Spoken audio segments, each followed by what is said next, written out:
Okay, so the second part of this topic for this week, transcription factors and also transcriptional control, is actually on the activation and also the repression of transcription. We will have a look at the activation of transcription first.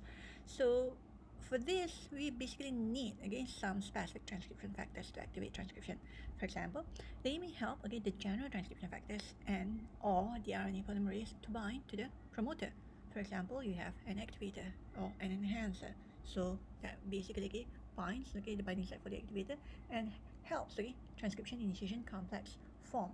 And sometimes it would enhance in terms of accelerate the expression as well. So specific transcription factors that serve as activators often have two connected parts, or domains. So each of the domain has different role. The first is basically act as DNA binding domain, which lets the protein recognize and bind to a specific DNA sequence, or sometimes a set of related sequences on the that basically it recognizes. And second one is the activation domain, which promotes the transcription. So an example is that it may allow the activator to glom on to a general transcription factor or a mediator protein, thus helping the initiation complex form at a promoter more or less. It kind of like helps the binding.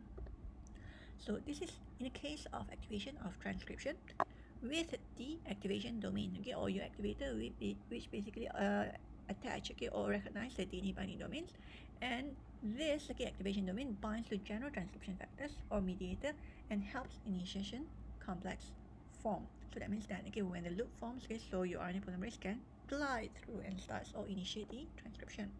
So activator function basically involves different types of cofactor. So it usually do not act alone. It needs a cofactor for the activator to be activated. So there are lots of different types of cofactor. So they could either be a mediator or negative cofactor, cell-specific cofactor, histone modifying factors, or ATP dependent chromatin remodeling factor. So all these kind of cofactors helps with the activator to bind to the complex to activate the transcription initiation. Now, combination control of the gene activation basically depends largely on the binding of the activators to DNA control element. So more or less these are some of the control elements found in the enhancer. So it will be able to activate transcription only when the appropriate activated proteins are present, because without which usually transcription will not occur or initiate. So let's have the opposite of the activation, which is the repression of transcription. Now, why do we want to have a repression? Because certain genes couldn't be turned on all the time. You need to control it, so you need to be repressed, especially if it is a fast-making or expressing gene.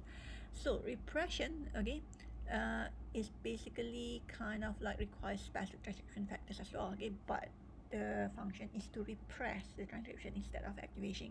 So example is that they may keep general transcription factors or RNA polymerase from binding to the promoter, or may block binding of an activator, such as this, as you can see.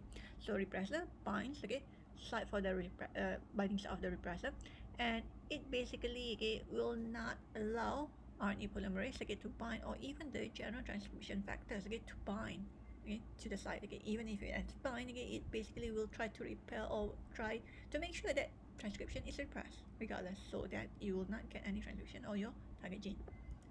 Now, like activators, many transcriptional repressors contain a DNA binding domain, usually lets them recognize a specific sequence of their DNA. And repressors usually can work in a variety of ways. So we have seen two of them just now. And another example is that some physically block the promoter, making it harder for RNA polymerase or general transcription factors to bind. So in case of operon, we know that there are basically some regulatory proteins that could be basically present to block off or to remove the repressor, but in the case as a repression of transcription, there is no such thing. So apart from that, in terms of how it can work in a variety of ways, others would interfere with the activator by binding to the DNA sequence recognized by the activator and stealing its spot. So that means that instead of the activator binding to it, the repressor binds to it. So kind of like competing to bind. Now, let's have a look at both of them side by side, transcription, either activation or repression. So the binding sites for specific transcription factors usually are often close to a gene's promoter, but they could also be found in other less obvious places. For example, in an intron of the gene which is further down at the end of the gene's coding sequence, okay, almost towards termination and whatnot, thousands of base pairs away from the gene's promoter. Any of this could occur. So distant sites where activators bind and promote transcription are called enhancers, and distant sites where repressors bind and inhibit transcription are called silencers. So what will happen, okay, is that usually DNA looping will occur, okay, in transcriptional regulation. So this is a function of specific transcription factors, okay. They work, okay, by helping or blocking, okay, whereby either you have an activator or repressor, basically either to initiate transcription or block the transcription initiation. How can they do their job from the enhancers or silencers that is located thousands of base pairs away? They basically could do this still because the DNA molecule is not rigid. It is actually quite flexible. So because the DNA molecule can bend, so there's always a possibility for a protein bound to one of its ends to make contact with a promoter that's in the interior of the chromosome or far away. So this bending, okay, or what we call as looping, occurs randomly but can also be induced by the DNA bending proteins. So bending, okay, or looping can place a transcription activator bound to an enhancer close to the promoter, and it may also interact with a general transcription factor or with a group, okay, of bridge proteins called the mediator complex, okay, and this, okay, will in turn promote assembly of the transcription initiation complex. So more or less you can see this kind of looping. So I think in the previous week videos you have seen, okay, the structure as well. So DNA looping, okay, has to occur for transcription initiation to occur, because, okay, without which, okay, usually it wouldn't occurs, and this is by the work of mediator and also your activator, okay? So which could be here and whatnot. So as you can see, it is actually some distance apart, okay, but it could still bend, okay, or form a loop. Now, how is this different from E. coli or prokaryote? So eukaryotic transcription factors seem similar to the transcription factors in eukaryotes. So they make or they bind, okay, to DNA and make it easier or harder for RNA polymerase to do its job, okay, just like operon, okay, the repressor, and also catabolite activated protein, that's CAP. Okay, so proteins that regulate transcription usually tend to act, okay, in the same general ways, but there are also some important differences in how transcription factors are used in eukaryote. So we can see that many of these relate to the greater physical complexity of the eukaryote itself, which means that, okay, they have their own program or they have their own regulation on how to control the gene to be expressed. So transcription factors, okay, usually have a combination and the logic of regulation. So it often takes a certain combination of specific transcription factors to put the regulatory gene in its on state. For example, 6 out of 7 sites might need to be occupied by activators to drive the expression. I mean, in terms of versus the simple case in bacteria where only one activator plus one absence of a repressor might be the magic combo. So the dependence of gene expression on the right combination of transcription factors is sometimes called combinatorial gene expression or regulation. So the combo of transcription factors bound to the gene in a given cell type will determine whether it is expressed at all, and may also fine-tune its expression level, okay, to be controlled, upregulated, downregulated.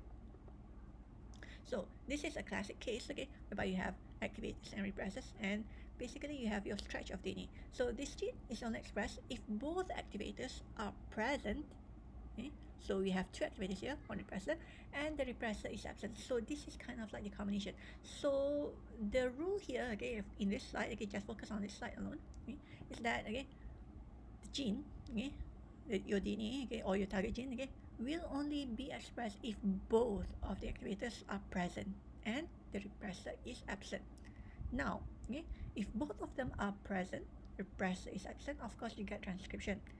If only one of the activators is there, okay, there would be little to no transcription, okay, because there's only one activator present, because it requires both activators to be present, okay, to initiate transcription and also for the gene to be expressed or turn on.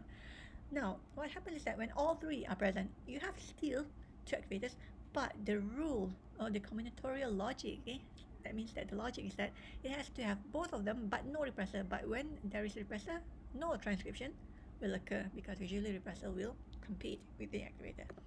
So more or less, okay, this is kind of of like an explanation to the previous slide. I basically just summarize it for you as I go along. So a detailed explanation, you can basically just refer to your note on this slide. Now, let's have a look at tissue-specific enhancers and silencers. So some genes need to be expressed in more than one cell type, which means that the same gene, but at more than one place, and time, during the organism development and body maintenance and so forth. This is especially true for animals and also plants. So such genes may have several enhancers or silencers associated with them, each of them guiding activation or repression of the gene in a particular cell type or tissue. So an example given here is that a gene from the mouse, which is called TBX4. This gene is important in the development of many different parts of the mouse body, including the vasculature or the blood vessels and the hind legs, the legs at the behind. So during development, several different tissue-specific enhancers drive TBX4 expression in different parts of the mouse embryo, such as this. So the diagram shows some of the tissue-specific TBX4 enhancers. Each of them labeled with the body part where it drives the expression. So a lung enhancer is actually at the intron of the gene, and this is a classic case or whereby the enhancer is actually some distance away. So tissue-specific enhancers and silencers may play an important role in the evolution of body form. How? If there were an inactivating mutation in the coding sequence of the TBX4 gene, the mutation would inactivate the gene everywhere in the body, and a homozygous mouse would likely die because you couldn't have all of them being expressed at the same time without control. But a mutation in an enhancer might simply shift the expression pattern, so leading to a new phenotype such as altered hind leg structure without killing the mouse, or making it stronger and so forth. So that would be the end of video number 2. So move on to video number 3, which is going to be the last for the first part of transcription control and transcription factor and transcriptional control.